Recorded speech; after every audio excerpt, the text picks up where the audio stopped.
In today's show, we're going to look at the Chicago Bulls 2021-2022 regular season. Michael Bolton. Thanks, Josh. It's Michael Bolton here, and it's time for another episode of the Locked On Fantasy Basketball Podcast. Let's get to it. Let's get to it, indeed. You are Locked On Fantasy Basketball, your daily fantasy basketball podcast, part of the Locked On Podcast Network.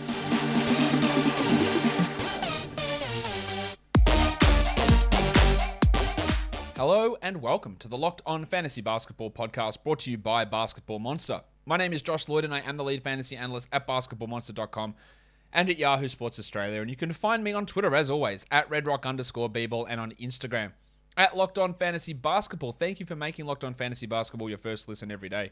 We are free and available on all platforms. I'm here to look back at the Chicago Bulls regular season. As you're well aware of these shows, they are being recorded in advance. This is the 18th of April. The Bulls have just lost Game 1 of the first round to the Bucks. I predicted they'll get swept. I don't know whether that's going to be true or not. We're looking back on their regular season. So, Warnie? Let's get it on, Gilly. All right, draft pick-wise, where do they sit? Well, let's start record, actually. 46 and 36, significantly better than I thought they would be. I was pretty down on them. I thought they would improve based on their offseason. I didn't like the way they made their moves. I thought they overpaid for DeRozan. I don't know why they gave him so much money and had to give up so much back in a sign and trade to get him. But I was wrong on that. I underestimated what he would do. And I thought I didn't think they'd be this good. They also maybe fooled us a little bit with how they played to begin the season because their second half of the year was pretty rough. Yes, injuries hit them. Hit every team, to be honest, though. 46 and 36. Their first round pick is pick 19, and they get that one. So they haven't lost that pick anywhere. They do lose their second. That goes to the Sacramento Kings. They can get a first round pick they could have got a first round pick from the Blazers in the Markkanen and Nance deal, but that didn't happen because the Blazers fell into the lottery. So they have pick 19. And according to Tankathon, that's Walker Kessler is the guy they're looking for there. That doesn't really mean much. Let's look at what their roster looks like for next year, though. The big question is Zach LaVine's an unrestricted free agent. No player option. He's done. Will he return? I expect so. He was under $20 million last contract. He's getting maxed. So 30 plus. He's getting a big contract. How's it going to look? I think okay, but I'd have to be a little bit worried about his knees. They bothered him for the second half of this season. He's still really good and really efficient. He's still an all-star caliber player. I don't think he's an all-NBA caliber player. I'm not sure he's a player that leads you to a top 2 seed on in a conference final sort of scenario. I'm not sure he's that guy. But they will look to bring him back, and I think he'll be back. Troy Brown's restricted. Yeah, he barely played for this team. Tony Bradley's got a $2 million player option. Why has he got a player option? I'm sure he'll pick that up because I don't think he's getting $2 million anywhere else. Matt Thomas and Tristan Thompson are unrestricted. Thompson, again, I just think reputation is the only reason he's really getting the minutes that he sees. Like, he was okay as the backup center, but the nonsense of them starting him and Vooch together a couple of times was just that nonsense. And he's nothing more than a backup center. He's still only 30, Tristan Thompson. Ayo Dosunmu's got a $1.6 million partial guarantee. That'll obviously get fully guaranteed. He was really solid, but they only signed him to a 2-year deal as a rookie, and he's going to be restricted after next season. And I think that's it. Derek Jones Jr. is an unrestricted free agent. He came across in the Larry Nance, Larry Markkanen deal. Never really got a good opportunity. I don't think he was actually used very well by Billy Donovan. And I think the times when they did use him as a backup center, it helped their team out a lot. He's never going to be a starting caliber player, but he can be a useful rotation guy if he's played in the right spot. Now, some sites will list him as a small forward. That's actually laughable. He's like a power forward at best, probably a center. Good rim protector, good defender, horrific offensive player. But yeah, he's got that 1 year. Not 1 year. He's not going to get paid that $10 million again for sure. I think they would like to get him back, but I don't think they'll be breaking the bank to get him back. For the year, the Bulls had the 13th best offense and the 22nd best defense. We worried a bit about their ability to defend with Vooch, LaVine, and DeRozan as their three main guys. They got outsized production from Alex Caruso when he was on the court, Lonzo Ball when he was on the court. Dosunmu, and that kept them 22nd. Still not overly respectable, but it kept them in that area. And if we can bank on Lonzo, which we absolutely cannot, that number could go up and they could be a much better team. I think losing Lonzo hurt them a lot this season. He was playing some really good basketball and fit in almost perfectly with this team, but to lose him the way they did has to be a concern for the future given his history as well with knee injuries and persistent injury problems. But I'm going to tell you now about a product I use literally every day. I started taking AG1 because I just wasn't getting enough vitamins, wasn't getting a healthy enough diet, enough vegetables, and this is such an easy way to do it. One scoop a day costs less than $3 per scoop, instead of hundreds of bucks on vitamin supplements or trying to get the right balanced diet in there. Easy way to do it. One scoop of a green powder into a glass of water every day, and I'm done. Tastes great. I'm noticing the benefits in my energy levels already. It's just a fantastic product. It's a small micro habit with big benefits. It also gives you vitamin D in your subscription. Because vitamin D, massively important when you're talking about immune function, health, fatigue, all that sort of stuff. Less than $3 a day, cheaper than going and getting a coffee every day. Right now, it's time to reclaim your health and arm your immune system with convenient daily nutrition.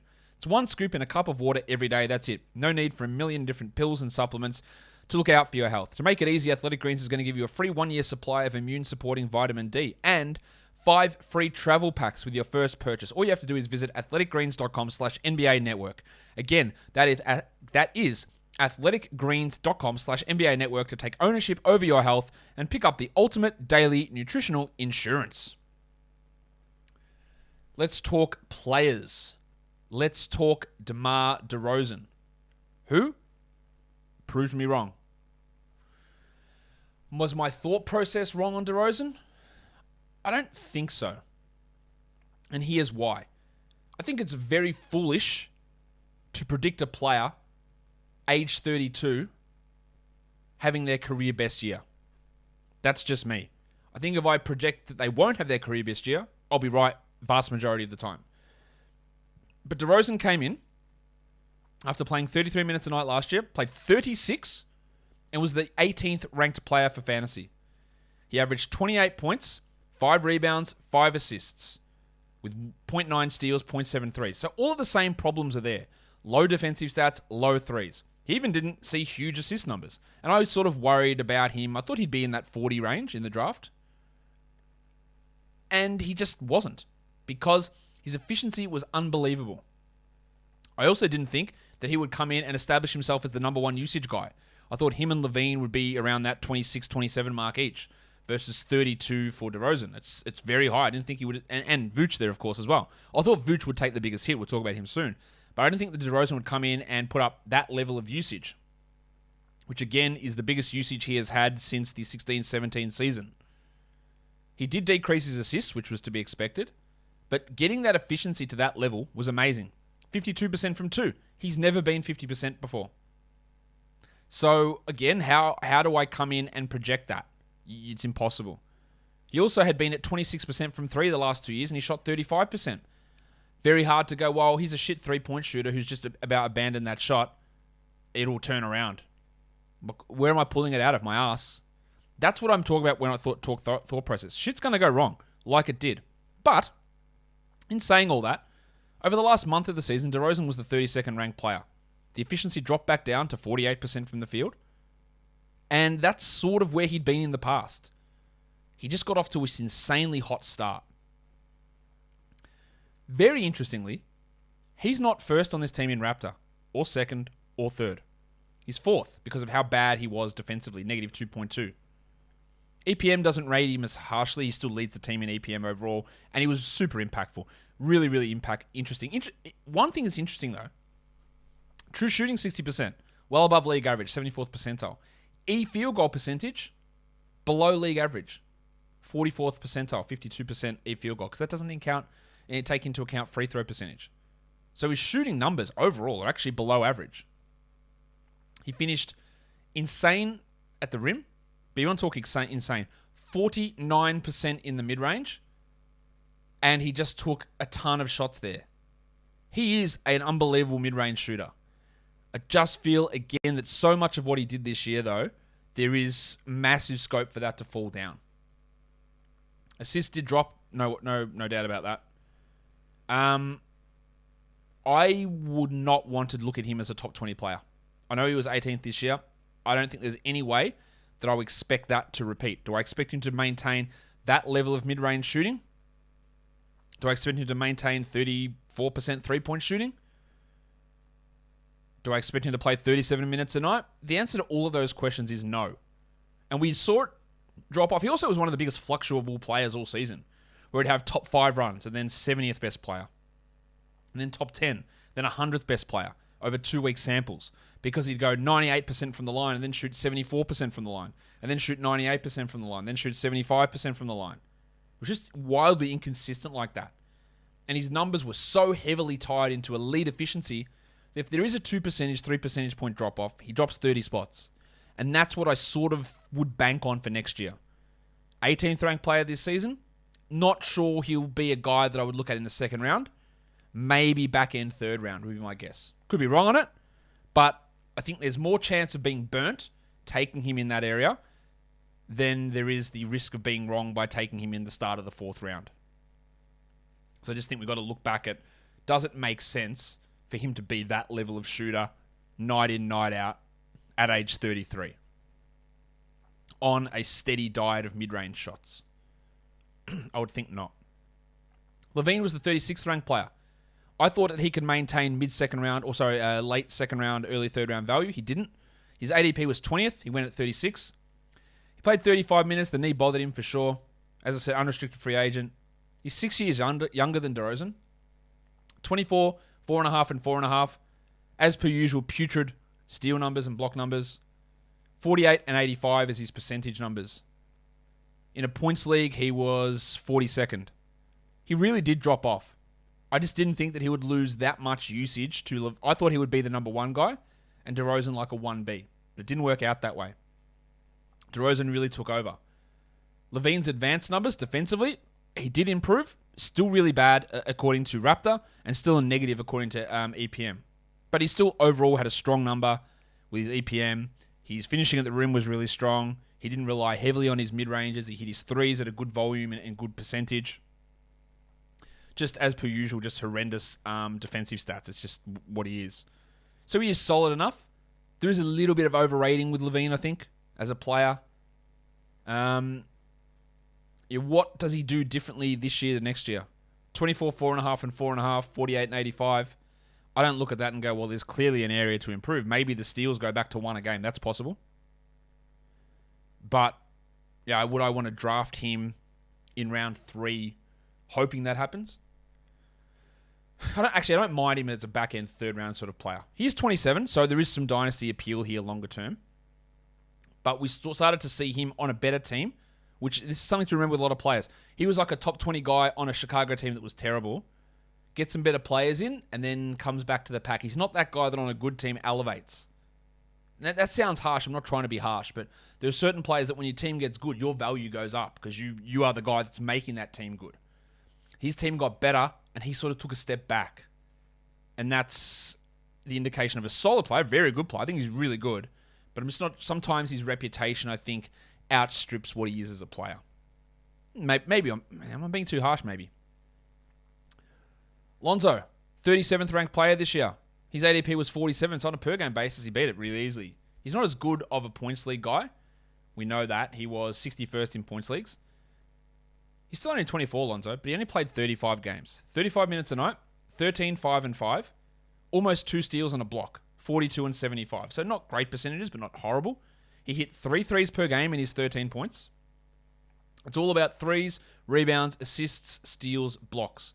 Covering a lot of the unsexies there, but hurting your percentages. That's just who Lonzo Ball is. I don't really see it changing. But investing in Lonzo Ball, it's hard to do with these persistent knee problems. He's going to come in again and be a top 50, top 45 player again next season. But his knees are a gigantic worry. Impact-wise, I thought he was massive for this team. 2nd in Raptor. 2nd in EPM. 3rd in LeBron. 3rd in Darko. His on-off Interestingly, LaVine was a negative on-off player. Plus 4.5. Huge. He was just really good. I think it's a great buy low time in a dynasty. I'm not saying he's ever going to be a reliable player, but he's 24. You might get a couple of seasons where he plays 70 and in the top 40. And you won't have to pay anywhere near that sort of price to acquire him in any sort of dynasty format because of the way this season ended, which was horrible. It was a bad end of the year, considering he didn't play since bloody January, I think it was. He was out for a long time. Built has been out for a long time, and it still is the best tasting protein bar ever. Instead of reaching for a candy bar as a snack, why don't you reach for something healthy? Built Bar. It's low in calories, 130 in most of the bars, and just 4 grams of sugar, 4 grams of net carbs, low in fat as well. But the protein's there, 17 grams in a bar. You've had protein bars before, they taste like crap. We know it. They're so hard to chug through. But you get a Built Bar, it just tastes bloody good. Plus, there's their new Puffs range. Protein-infused marshmallow. It tastes unbelievable. Get yourself over to the website, built.com, and check out all those great flavors available. And when you place an order, which you invariably will do, use the code LOCKED15, LOCKED15, so you save 15% off your order. Built Bar is built different. Nick Vucevic. It's Big Vucevic. I was not... People were taking him at the start of the second round, which was crazy to me. His ADP was 18, still too high to me. He was an absolute roller coaster this year. He didn't get hurt, which was good. 73 games, played most of them. 39th ranked player, averaged 17 and 11. 1.5 threes, 3 assists, a steal, a block. Part of some of his value was getting good assist numbers that dropped off. High usage that dropped off. He never gets to the free throw line. 1.7 is unbelievably low. And we just saw him slot into a third offensive role. I think the Bulls gave up too much to get him. Franz Wagner, one of the players. Wendell Carter, plus another draft pick coming. It's too much. Vooch is 31. Yes, getting Vooch there probably helps LaVine stay and helps attract Lonzo and DeRozan. All that's true. So I guess you've got to factor that in. But as a pure asset trade, it's a loss. It's a huge loss. We'll see whether this, the cost of attracting DeRozan, does it actually lead to them doing anything? I don't know. It's a tough one, isn't it? He's only got one more year left, Vooch, at $22 million. He's going to be 32 next offseason. We'll see where that leads him. I wouldn't expect a big jump forward from him next year. In fact, 33 minutes, maybe he goes to 32. He can be good. He just wasn't for most of this year. He really struggled offensively a lot of the time. He has good flashes, no debating that. And he's still a very good player. But that all-star level guy that he was, I don't think that's there anymore. Interestingly, using the LeBron metric, he was the best player in this team. I don't fully buy that, but he was. 1.33 versus DeRozan 1.06. Darko really doesn't like him. They've seen a huge decline since the start of the 19-20 season, and I tend to agree with that. Just from watching him, he was a negative 3.8 on court. Pretty bad when you're playing with DeRozan and LaVine, who both... Yeah, DeRozan was a plus 5.1, LaVine negative 0.7. It's a big drop-off. Would I... Third round, probably not for him next year.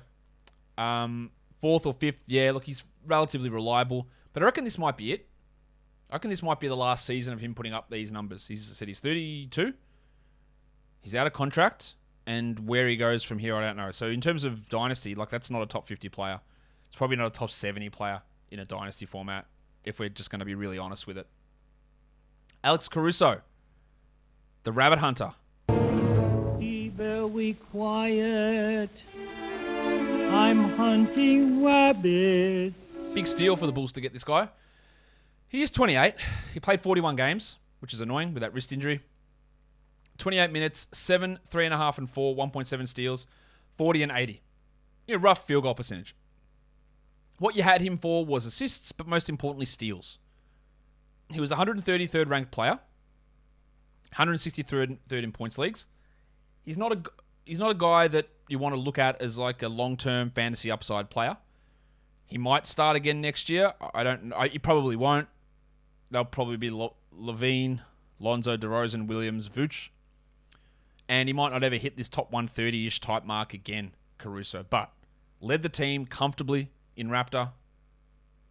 Pretty solid in EPM, especially defensively. He's still a big negative offensively. But all his advanced stats were really strong, again, as they've been for most of his career. Foolish of the Lakers to let him go, to be honest. Plus 7.4 on-off, huge. Really, really big. Just a really key player that only played half the games. But it's not outside of streaming for steals. That's really about all it is for fantasy. I don't believe in Kobe White. 181st ranked player this year. He played 28 minutes. That's basically starters minutes. Still couldn't crack top 150. 13 points, 2 threes. Only 3 assists, 43 and 86. Putrid defensive stats. That's always going to be the case for him. I don't think he's ever going to be super efficient or a very good passer. And the pathway to minutes on this team is just not there.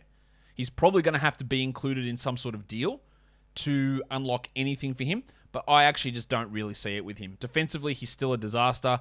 Offensively, he's inefficient and not a good distributor.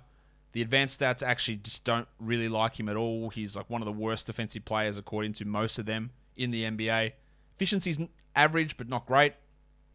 Distribution stuff is not good either with him. He's 3 years in now in his career. He's had opportunities to start. I think it's cooked. I think he's done as a starter caliber player. I don't think that's there for him anymore. And I would not be surprised if he is never a top 100 fantasy player from here on out. I'm just not massively in on him at all. Wasn't really in on him much as a player at the time. Thought there was a chance last year, given the role that it was available to him, to step up into the top 80 or 90. That didn't really happen though. Giovante Green. Yeah, I think he gets overplayed. 23 minutes a night for him. He's 29. 7 and 4. A steal, half a block, 54 and 83. Like good efficiency numbers, but he's just so low usage. 11% usage is so low. And defensively, he's really strong. But when you're running out of Caruso and Green out there and Derek Jones Jr., like you need to do something offensively. You need to be able to offer something, and he doesn't really do that.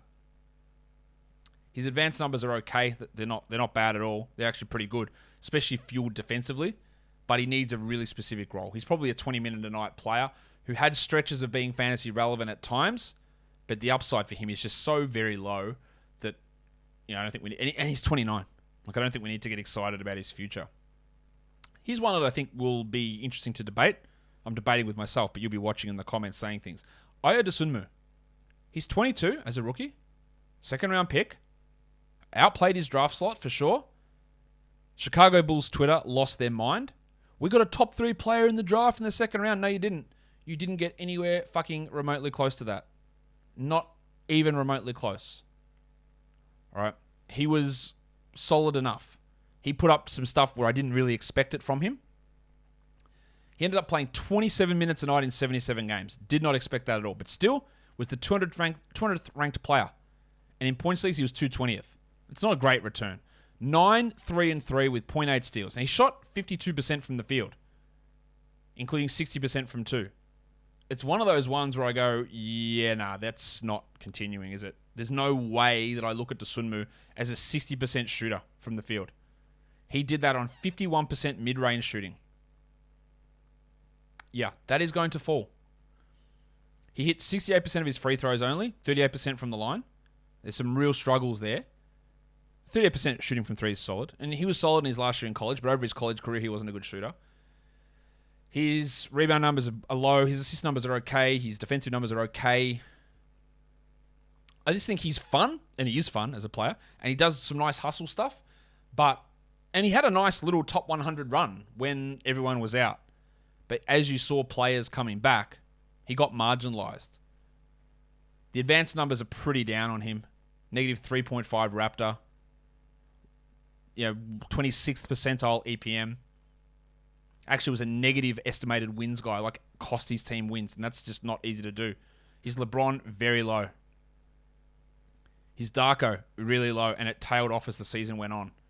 Negative 8.8 on off is a very bad number. He is a rookie, so we expect improvement.